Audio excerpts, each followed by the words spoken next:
You're scrolling through Instagram. You see a post from a guy who seems to have it all. He's standing in front of a sleek art gallery, pointing at a canvas with a single blue line on it. The caption reads, "New acquisition. 7 figures. Best inflation hedge out there." You look at the painting. You don't get it. It's a blue line. Your kid could draw a blue line. But this blue line is apparently worth more than your house. You scroll down. Another post. A watch. Some vintage Rolex that looks like every other watch, except it costs $80,000. The caption, "Hard assets. Can't print this stuff." You look at your own portfolio. You've got some index funds. A little bit of crypto that's down 40%. A savings account earning 3%. You feel like you're playing checkers while the rich are playing chess. You think to yourself, what do they know that I don't know? How are they protecting their wealth while I'm just watching inflation eat mine? Here's the thing. You're not wrong to wonder. The ultra-wealthy have been playing a different game for centuries. When inflation hits, when currencies devalue, when markets panic, they don't run to the bank. They run to something else. Something tangible. Something that has held value for thousands of years. They buy art. They buy watches. They buy classic cars. They buy rare whiskey. They buy cashmere. Not because they're snobs. Because they understand something that most people don't. Some things retain value better than money. And here's the good news. You don't need a 7-figure bank account to play this game. There's a poor man's version. A version that regular people can use to protect their wealth, hedge against inflation, and maybe even have a little fun in the process. Hi, what's up? I spend way too much time thinking about how the ultra-wealthy protect their wealth, and how regular people can steal their strategies. If you're someone who's watched inflation eat your savings and wondered what the rich are doing that you're not, make sure to hit the subscribe button and give this video a thumbs up if this helps you out. Most people think investing is about having a lot of money. The truth? It's about what you keep. And what you keep includes assets that can't be printed. I'm building a community at the Frugal Investor newsletter where we strip away the hype and focus on high-impact, low-cost wealth building. Get your copy, The 15-Day Blueprint for Wealth and Financial Autonomy, and join a group of like-minded investors who prioritize long-term gains over short-term trends. Link is in the description. Let's start with the problem that the ultra-wealthy have solved. Money is fragile. Paper money, digital money, all of it, it's just a promise.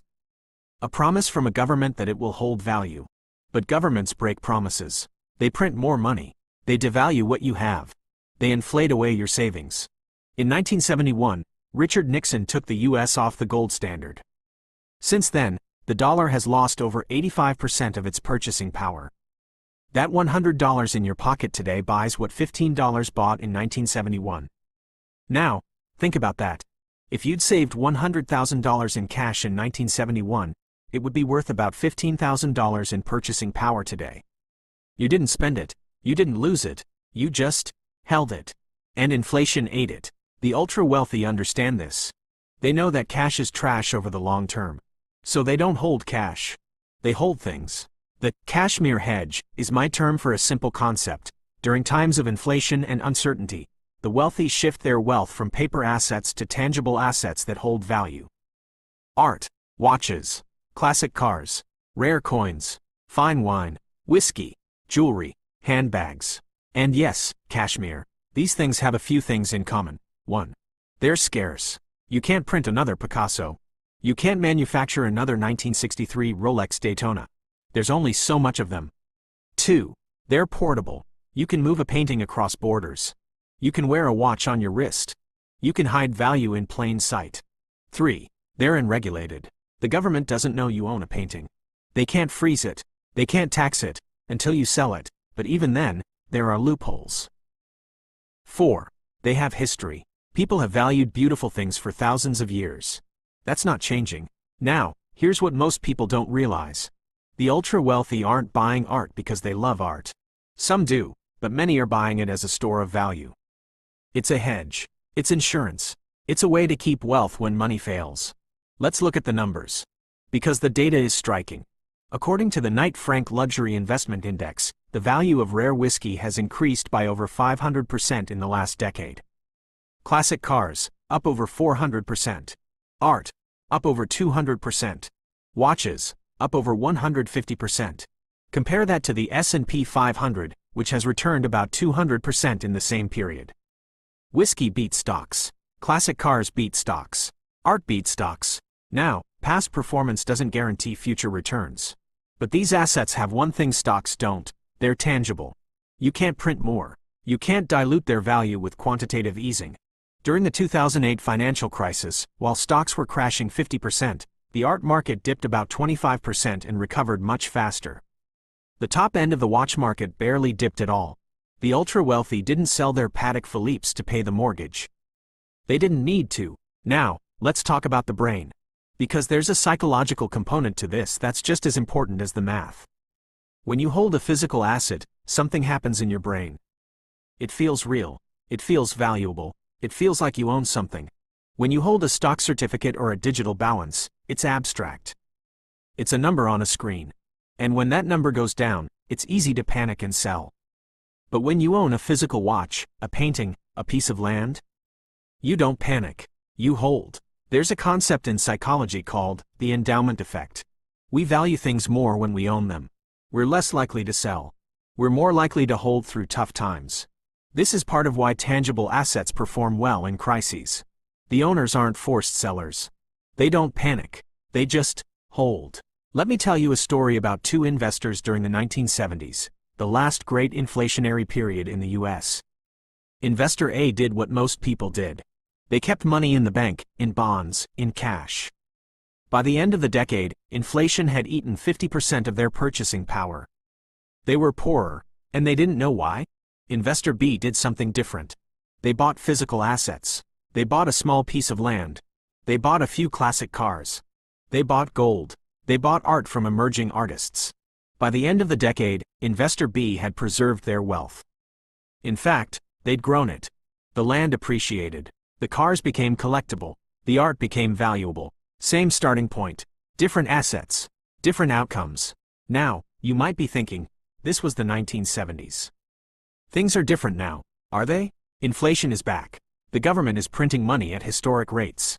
The stock market is volatile. Real estate is unaffordable. The same principles apply. Tangible assets hold value. Paper assets don't. Okay, so you're convinced. You want to own tangible assets. But you don't have $100,000 for a watch or $1 million for a painting. Here's the good news. You don't need to. There's a poor man's version of every hedge. You just need to know where to look. Poor man's art. Limited edition prints. You can't afford a Picasso original. But you can afford a limited edition print.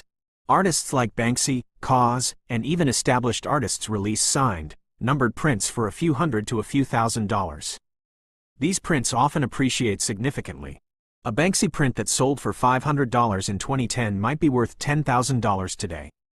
Poor man's watches, vintage and micro brands. You can't afford a $50,000 Rolex. But you can afford a vintage Seiko, a pre-owned Omega, or a microbrand like Christopher Ward. These watches often appreciate, especially if you buy smart. Vintage Seiko divers that sold for $200 a decade ago now sell for $2,000. Poor man's whiskey, rare bottles and limited releases. You can't afford a $10,000 bottle of Macallan. But you can buy limited releases from craft distilleries. A bottle of Pappy Van Winkle that retailed for $100 in 2010 now sells for $3,000. You just need to know what to look for. Poor man's cashmere, quality vintage. You can't afford a $5,000 Loro Piana sweater. But you can buy vintage cashmere on eBay or in thrift stores.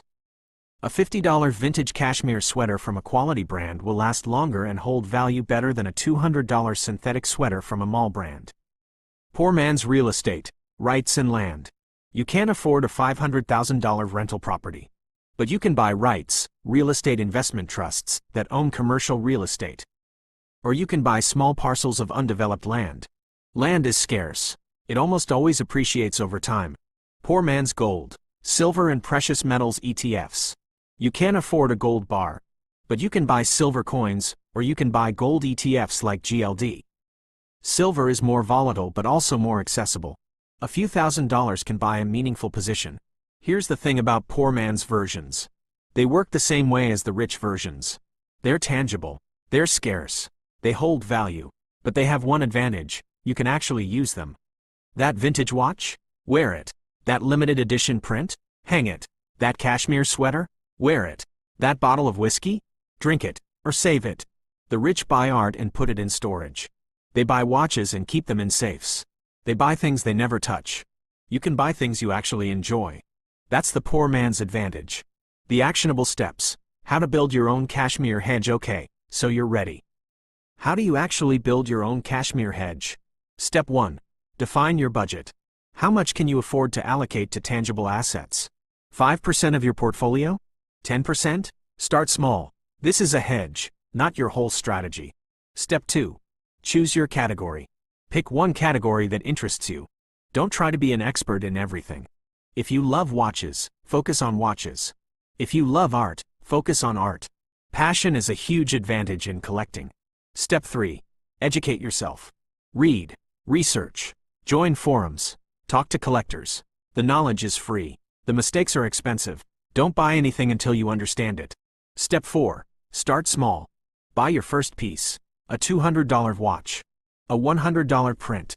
A $50 bottle. Something you can afford to lose if you're wrong. The goal is to learn, not to get rich overnight. Step 5. Buy quality. In collectibles, quality matters more than anything. A mint condition item will always outperform a damaged one. A limited edition will outperform an open edition. A well-known brand will outperform an unknown one. Step 6. Hold. This is the hardest part. Don't buy something planning to flip it in a year. Buy it planning to hold it for a decade. The best returns in collectibles come to patient owners. Now, you might be thinking, this sounds like speculation. This sounds like gambling. It can be. If you buy random stuff hoping to get rich, you're gambling. But if you buy quality assets, in categories you understand, with a long-term horizon, you're investing. The ultra-wealthy aren't gambling on art. They're allocating capital to a category that has proven to hold value over centuries. You can do the same. You might also think, what about liquidity? What if I need the money? Fair point. Tangible assets are less liquid than stocks. You can't sell a painting in 10 minutes. But you shouldn't be putting your emergency fund into collectibles. This is a long-term hedge, not your operating cash. The surprising insight. You already own tangible assets. Here's the final piece. The one that might surprise you. You already own tangible assets. You just don't think of them that way. Your house is a tangible asset. It's scarce. It holds value. It's your poor man's real estate hedge. Your car? Not an asset, depreciating. But a classic car? That's different. Your wedding ring? That's gold. That's tangible. That's a store of value. The furniture your grandmother passed down? That's an antique. That's collectible. The point is, you're probably closer to the cashmere hedge than you realize.